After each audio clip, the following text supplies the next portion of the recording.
Welcome, deliberate creator. Here I present the fourth lesson from the life-changing 5 lessons of Neville Goddard's 1948 master class. Here, Neville explains in his masterful and persuasive way, there is no one and nothing to change but self. This reality is the outpicturing of our inner worlds. And we can only change this world by changing our concept of self. Thus, we can change our lives effortlessly without the aid of any man. Now, without further ado, let's begin the lesson. May I take just a minute to clarify what was said last night? A lady felt from what I said last night that I am anti-one nation. I do hope that I am not anti any nation, race, or belief. If perchance I used a nation, it was only to illustrate a point. What I tried to tell you was this: we become what we contemplate. For it is the nature of love, as it is the nature of hate, to change us into the likeness of that which we contemplate. Last night I simply read a news item to show you that when we think we can destroy our image by breaking the mirror, we are only fooling ourselves. When, through war or revolution, we destroy titles which to us represent arrogance and greed, we become in time the embodiment of that which we thought we had destroyed. So today the people who thought they destroyed the tyrants are themselves that which they thought they had destroyed. That I may not be misunderstood, let me again lay the foundation of this principle. Consciousness is the one and only reality. We are incapable of seeing other than the contents of our own consciousness. Therefore, hate betrays us in the hour of victory and condemns us to be that which we condemn. All conquest results in an exchange of characteristics, so that conquerors become like the conquered foe. We hate others for the evil which is in ourselves. Races, nations, and religious groups have lived for centuries in intimate hostility. And it is the nature of hatred, as it is the nature of love, to change us into the likeness of that which we contemplate. Nations act toward other nations as their own citizens act toward each other.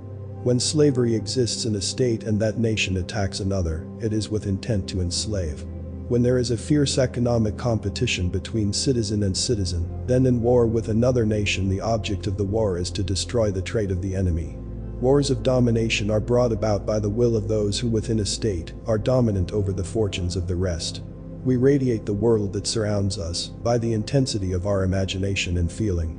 But in this third-dimensional world of ours, time beats slowly.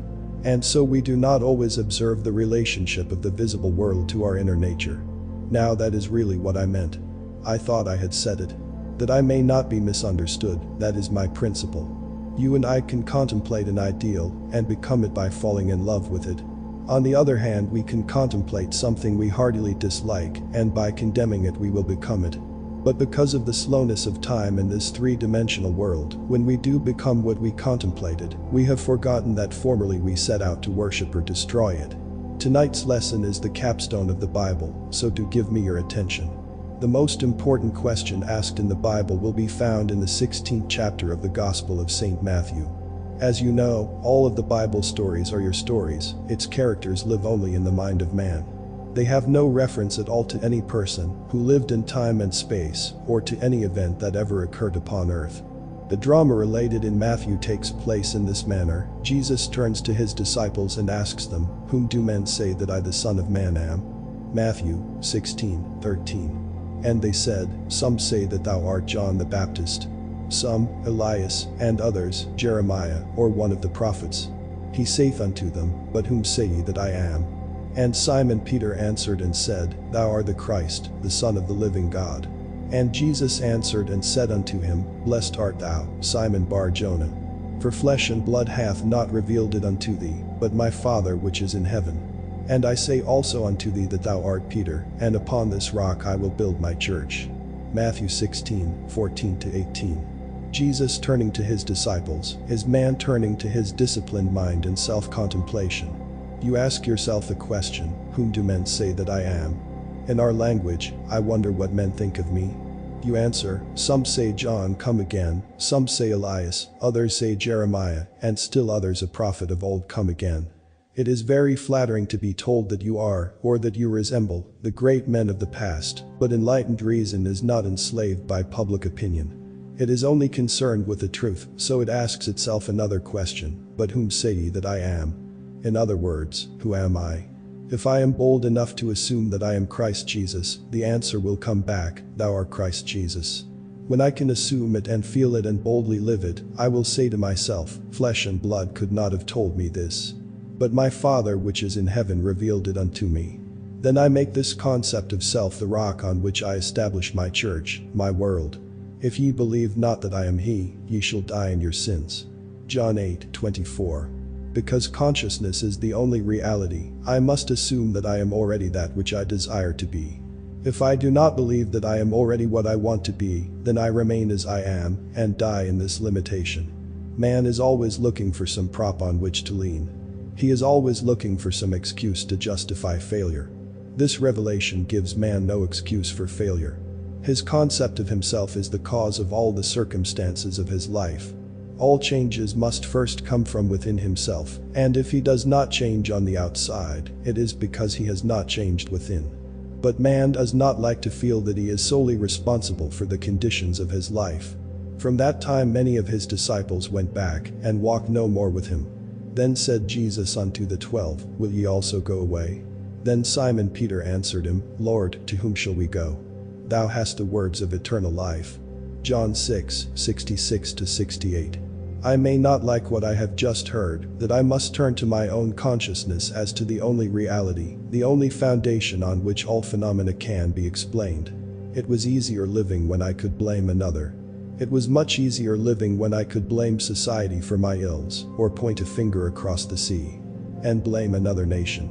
It was easier living when I could blame the weather for the way I feel. But to tell me that I am the cause of all that happens to me, that I am forever molding my world in harmony with my inner nature, that is more than man is willing to accept. If this is true, to whom would I go? If these are the words of eternal life, I must return to them, even though they seem so difficult to digest. When man fully understands this, he knows that public opinion does not matter, for men only tell him who he is. The behavior of men constantly tell me who I have conceived myself to be. If I accept this challenge and begin to live by it, I finally reach the point that is called the Great Prayer of the Bible. It is related in the 17th chapter of the Gospel of St. John, I have finished the work which thou gavest me to do. John 17:4.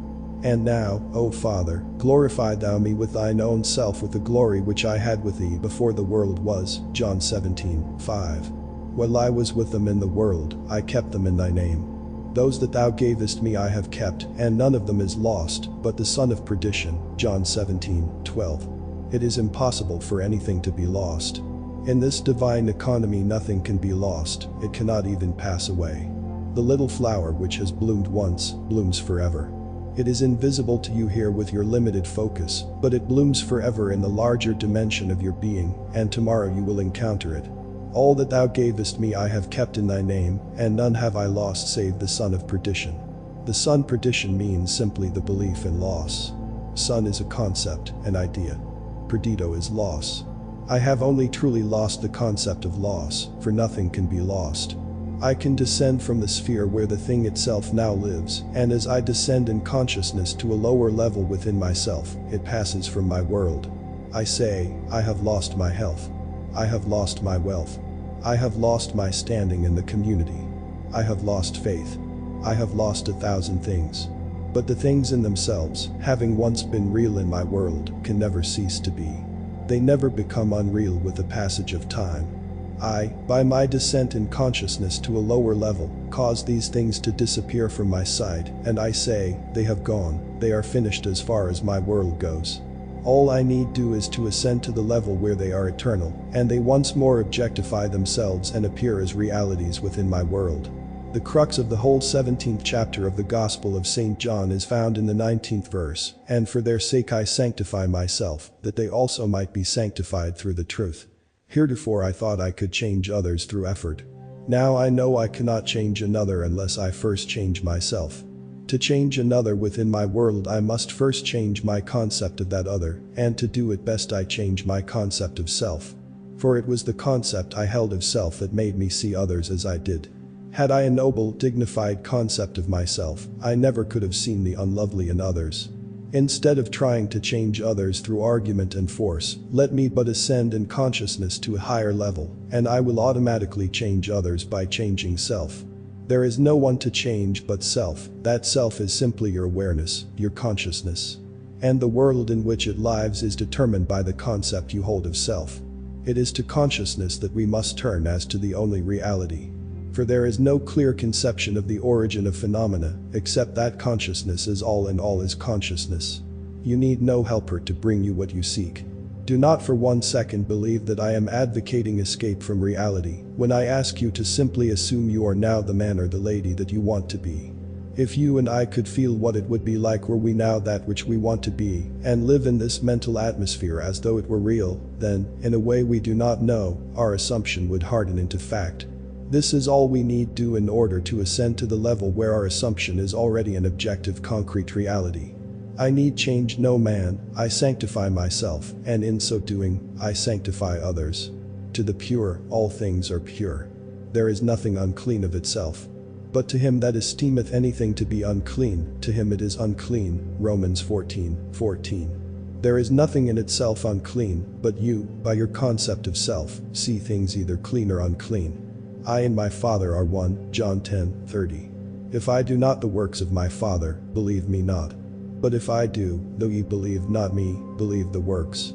That ye may know and believe that the Father is in me, and I in him. John 10:37-38. He made himself one with God and thought it not strange or robbery to do the works of God. You always bear fruit in harmony with what you are. It is the most natural thing in the world for a pear tree to bear pears, an apple tree to bear apples, and for man to mold the circumstances of his life in harmony with his inner nature. I am the vine, ye are the branches. John 15:5. A branch has no life save it be rooted in the vine. All I need do to change the fruit is to change the vine. You have no life in my world save that I am conscious of you.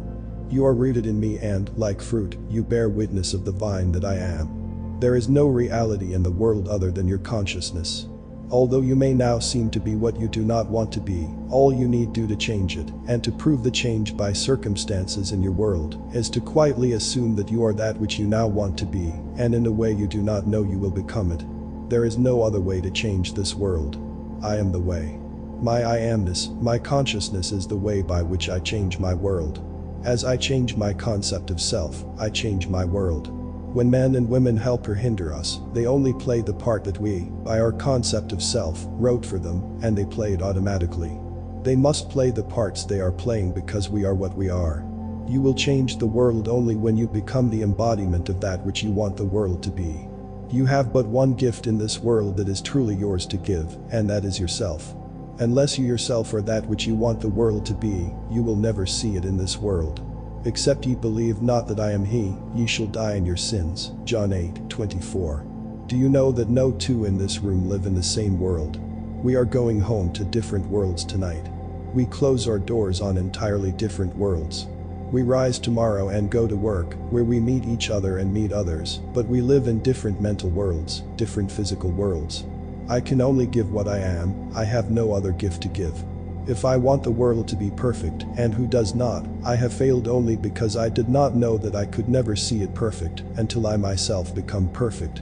If I am not perfect, I cannot see perfection, but the day that I become it, I beautify my world because I see it through my own eyes.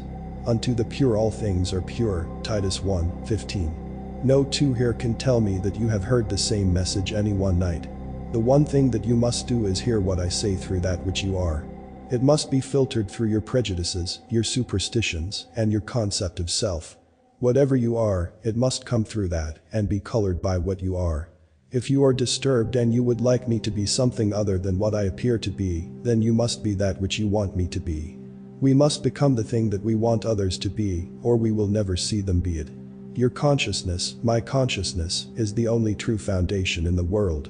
This is that which is called Peter in the Bible, not a man, this faithfulness that cannot turn to anyone, that cannot be flattered when you are told by men you are John come again. That is very flattering to be told you are John the Baptist come again, or the great prophet Elias, or Jeremiah.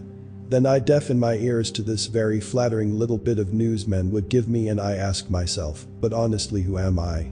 If I can deny the limitations of my birth, my environment, and the belief that I am but an extension of my family tree, and feel within myself that I am Christ, and sustain this assumption until it takes a central place and forms the habitual center of my energy, I will do the works attributed to Jesus. Without thought or effort I will mold a world in harmony with that perfection, which I have assumed and feel springing within me. When I open the eyes of the blind, unstop the ears of the deaf, give joy for mourning and beauty for ashes, then and only then, have I truly established this vine deep within. That is what I would automatically do were I truly conscious of being Christ. It is said of this presence, he proved that he was Christ by his works. Our ordinary alterations of consciousness, as we pass from one state to another, are not transformations, because each of them is so rapidly succeeded by another in the reverse direction. But whenever our assumption grows so stable as to definitely expel its rivals, then that central habitual concept defines our character and is a true transformation.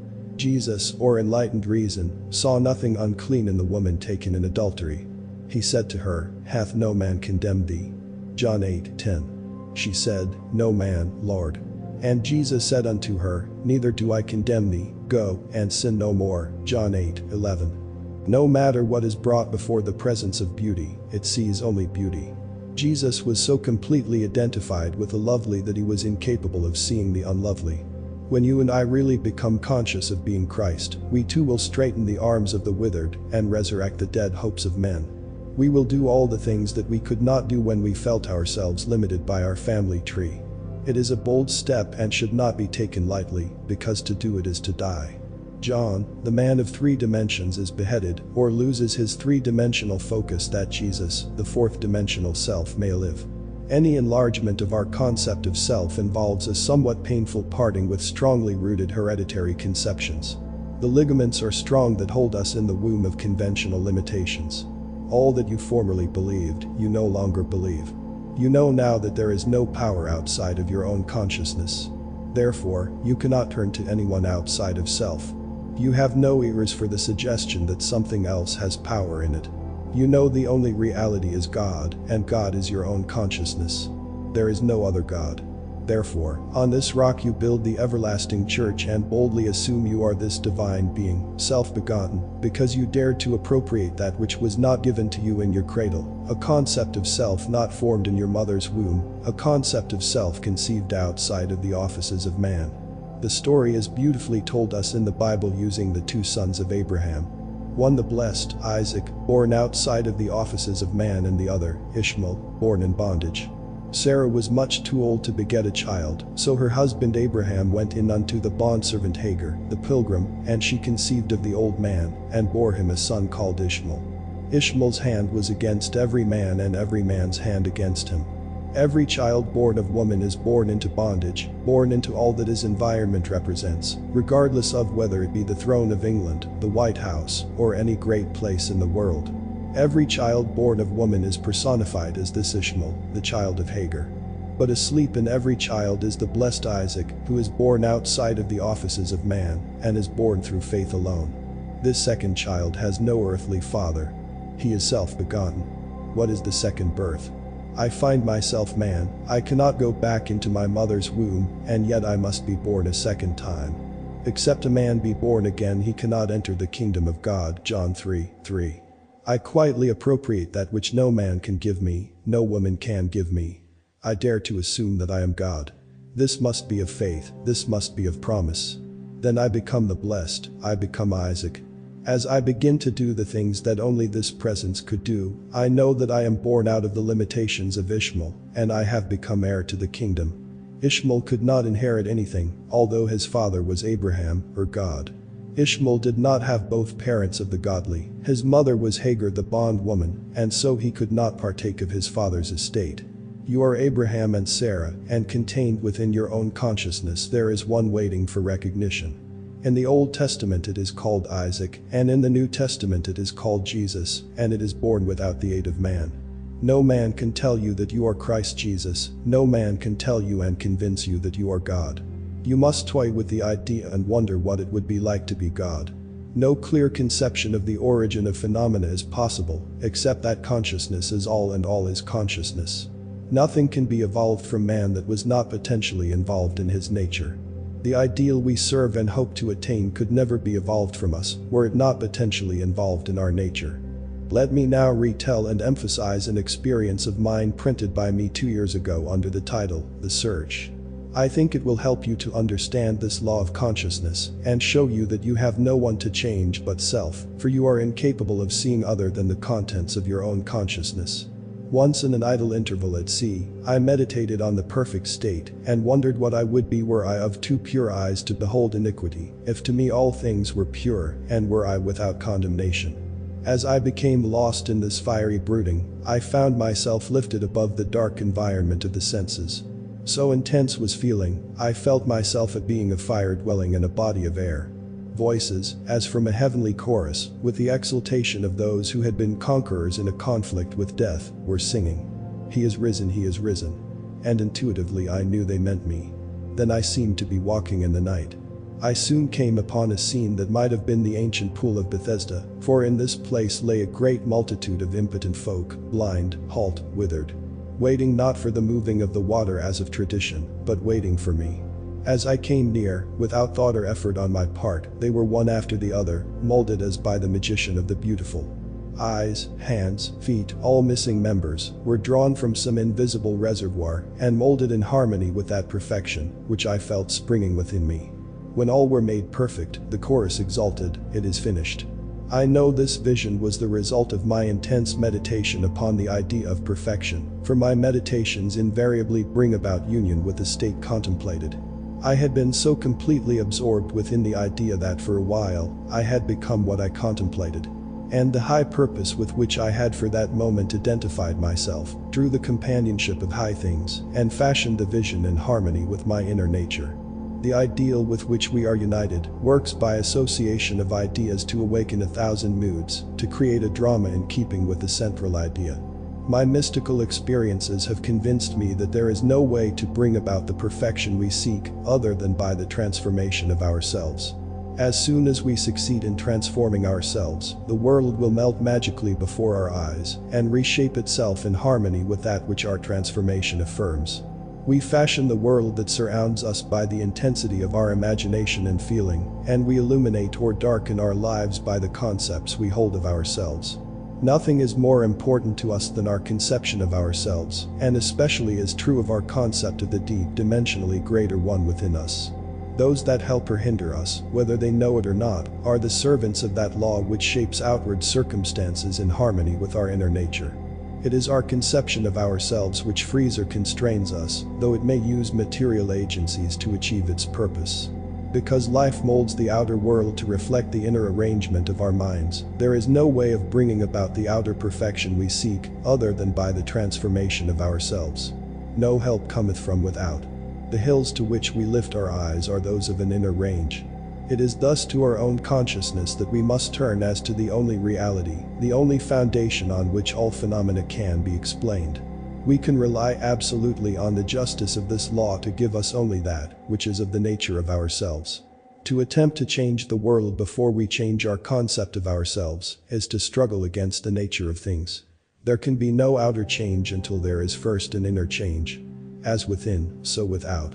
I am not advocating philosophical indifference when I suggest that we should imagine ourselves as already that which we want to be, living in a mental atmosphere of greatness, rather than using physical means and arguments to bring about the desired changes.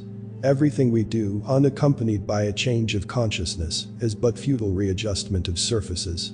However we toil or struggle, we can receive no more than our concepts of self affirm. To protest against anything which happens to us is to protest against the law of our being and our rulership over our own destiny.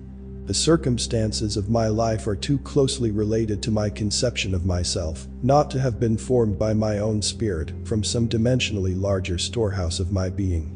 If there is pain to me in these happenings, I should look within myself for the cause, for I am moved here and there and made to live in a world in harmony with my concept of myself. If we would become as emotionally aroused over our ideas as we become over our dislikes, we would ascend to the plane of our ideal as easily as we now descend to the level of our hates. Love and hate have a magical transforming power, and we grow through their exercise into the likeness of what we contemplate. By intensity of hatred, we create in ourselves the character we imagine in our enemies. Qualities die for want of attention, so the unlovely states might best be rubbed out by imagining beauty for ashes and joy for mourning, rather than by direct attacks on the state from which we would be free. Whatsoever things are lovely and of good report, think on these things, for we become that with which we are in rapport. There is nothing to change but our concept of self. As soon as we succeed in transforming self, our world will dissolve and reshape itself in harmony with that which our change affirms. I, by descent in consciousness, have brought about the imperfection that I see. In the divine economy nothing is lost. We cannot lose anything save by descent in consciousness from the sphere where the thing has its natural life. And now, O Faber, glorify thou me with thine own self with the glory which I had with thee before the world was. John 17:5. As I ascend in consciousness, the power and the glory that was mine return to me, and I too will say, I have finished the work thou gavest me to do.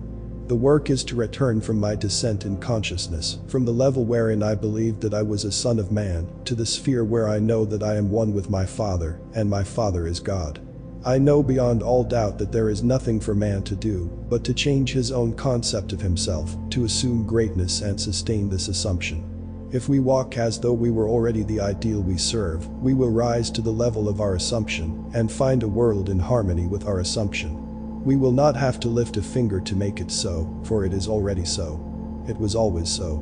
You and I have descended in consciousness to the level where we now find ourselves, and we see imperfection because we have descended.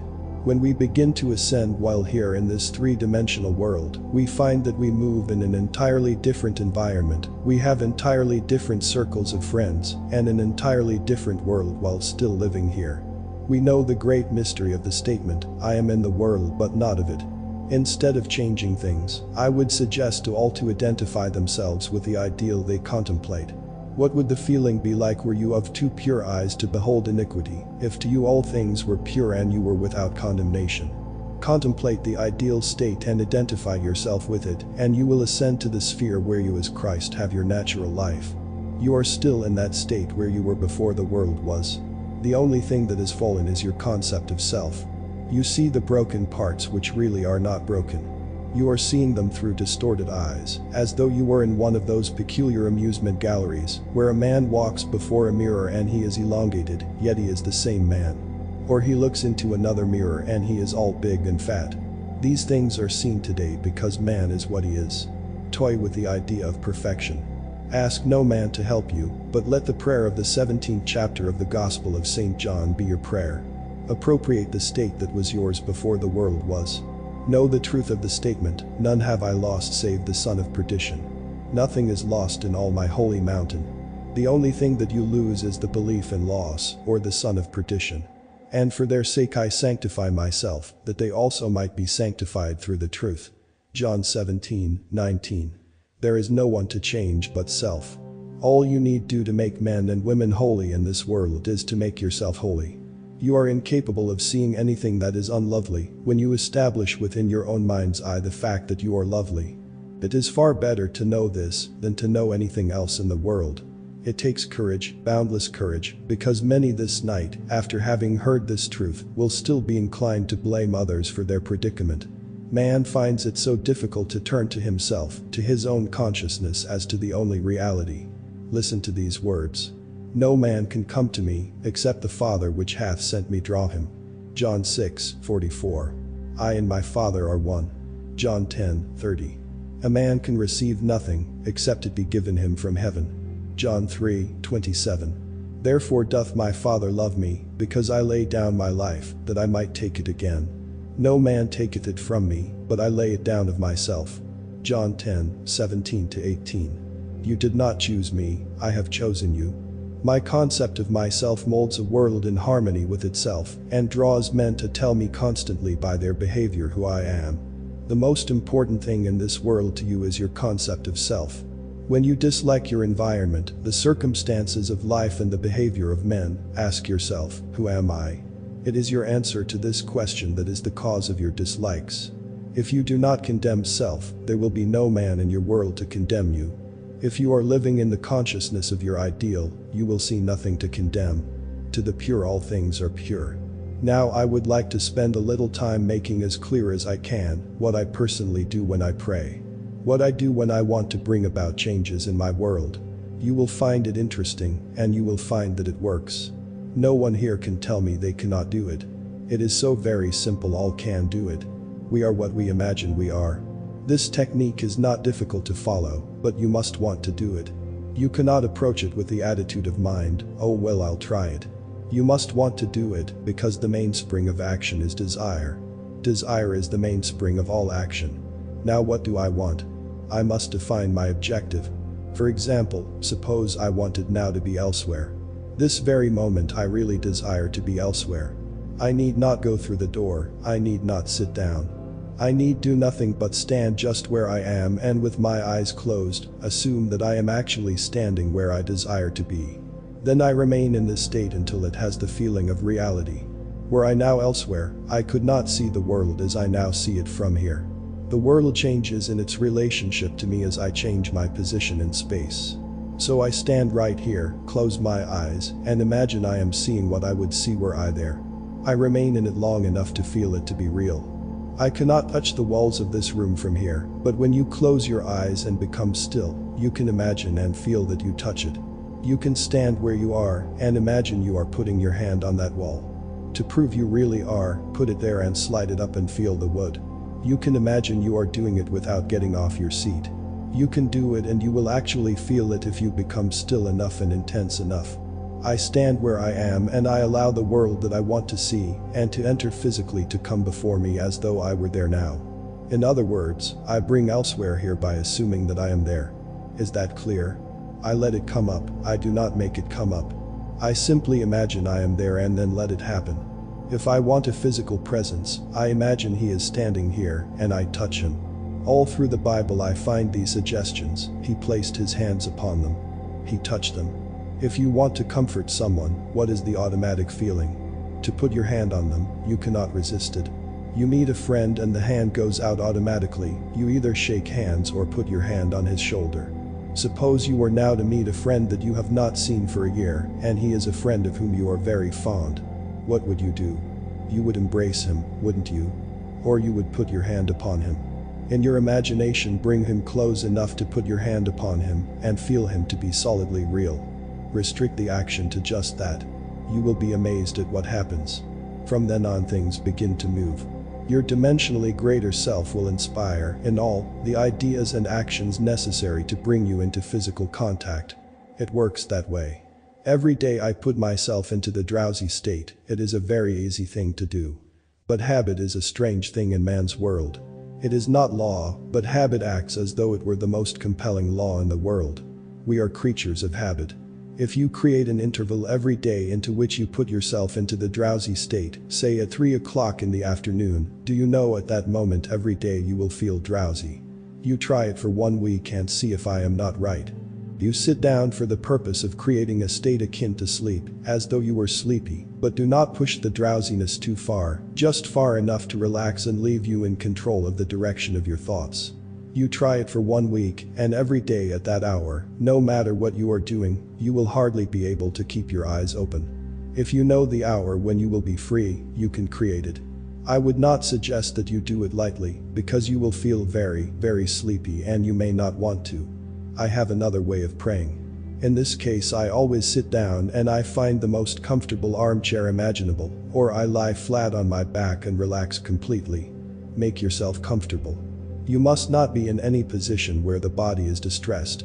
Always put yourself into a position where you have the greatest ease. That is the first stage. To know what you want is the start of prayer. Secondly, you construct in your mind's eye one single little event which implies that you have realized your desire. I always let my mind roam on many things that could follow the answered prayer, and I single out one that is most likely to follow the fulfillment of my desire. One simple little thing like the shaking of a hand, embracing a person, the receiving of a letter, the writing of a check, or whatever would imply the fulfillment of your desire. After you have decided on the action which implies that your desire has been realized, then sit in your nice comfortable chair or lie flat on your back, close your eyes for the simple reason it helps to induce the state that borders on sleep. The minute you feel this lovely drowsy state, or the feeling of gathered togetherness, wherein you feel I could move if I wanted to, but I do not want to, I could open my eyes if I wanted to, but I do not want to. When you get that feeling, you can be quite sure that you are in the perfect state to pray successfully. In this feeling it is easy to touch anything in this world. You take the simple little restricted action which implies fulfillment of your prayer, and you feel it or you enact it. Whatever it is, you enter into the action as though you were an actor in the part. You do not sit back and visualize yourself doing it. You do it. With the body immobilized, you imagine that the greater you inside the physical body is coming out of it, and that you are actually performing the proposed action. If you are going to walk, you imagine that you are walking. Do not see yourself walk, feel that you are walking. If you are going to climb stairs, feel that you are climbing the stairs. Do not visualize yourself doing it, feel yourself doing it. If you are going to shake a man's hand, do not visualize yourself shaking his hand, imagine your friend is standing before you, and shake his hand. But leave your physical hands immobilized, and imagine that your greater hand, which is your imaginary hand, is actually shaking his hand. All you need do is to imagine that you are doing it. You are stretched out in time, and what you are doing, which seems to be a controlled daydream, is an actual act in the greater dimension of your being. You are actually encountering an event fourth dimensionally, before you encounter it here in the 3 dimensions of space, and you do not have to raise a finger to bring that state to pass. My third way of praying is simply to feel thankful. If I want something, either for myself or another, I immobilize the physical body, then I produce the state akin to sleep. And in that state just feel happy, feel thankful, which thankfulness implies realization of what I want. I assume the feeling of the wish fulfilled, and with my mind dominated by this single sensation, I go to sleep. I need do nothing to make it so, because it is so. My feeling of the wish fulfilled implies it is done. All these techniques you can use, and change them to fit your temperament. But I must emphasize the necessity of inducing the drowsy state, where you can become attentive without effort. A single sensation dominates the mind, if you pray successfully. What would I feel like now, were I what I want to be? When I know what the feeling would be like, I then close my eyes and lose myself in that single sensation. And my dimensionally greater self then builds a bridge of incident to lead me from this present moment to the fulfillment of my mood. That is all you need do. But people have a habit of slighting the importance of simple things. We are creatures of habit, and we are slowly learning to relinquish our previous concepts. But the things we formerly lived by still in some way influence our behavior. Here is a story from the Bible that illustrates my point. It is recorded that Jesus told his disciples to go to the crossroads, and there they would find a colt, a young colt not yet ridden by a man. To bring the colt to him, and if any man ask, "Why do you take this colt?" say, "The Lord has need of it." They went to the crossroads and found the colt, and did exactly as they were told. They brought the unbridled ass to Jesus, and he rode it triumphantly into Jerusalem. The story has nothing to do with a man riding on a little colt. You are Jesus of the story. The colt is the mood you are going to assume. That is the living animal not yet ridden by you. What would the feeling be like were you to realize your desire? A new feeling, like a young colt, is a very difficult thing to ride, unless you ride him with a disciplined mind. If I do not remain faithful to the mood, the young colt throws me off. Every time you become conscious that you are not faithful to this mood, you have been thrown from the colt. Discipline your mind that you may remain faithful to a high mood, and ride it triumphantly into Jerusalem, which is fulfillment, or the city of peace. This story precedes the feast of the Passover. If we would pass from our present state into that of our ideal, we must assume that we are already that which we desire to be, and remain faithful to our assumption. For we must keep a high mood if we would walk with the highest. A fixed attitude of mind, a feeling that it is done, will make it so. If I walk as though it were, but every once in a while I look to see if it really is, then I fall off my mood or colt. If I would suspend judgment like Peter, I could walk on the water. Peter starts walking on the water, and then he begins to look unto his own understanding, and he begins to go down. The voice said, "Look up, Peter." Peter looks up and he rises again and continues walking on the water. Instead of looking down to see if this thing is really going to harden into fact, you simply know that it is already so. Sustain that mood and you will ride the unbridled colt into the city of Jerusalem. All of us must learn to ride the animal straight into Jerusalem unassisted by a man. You do not need another to help you. The strange thing is that as we keep the high mood and do not fall, others cushion the blows. They spread the palm leaves before me to cushion my journey.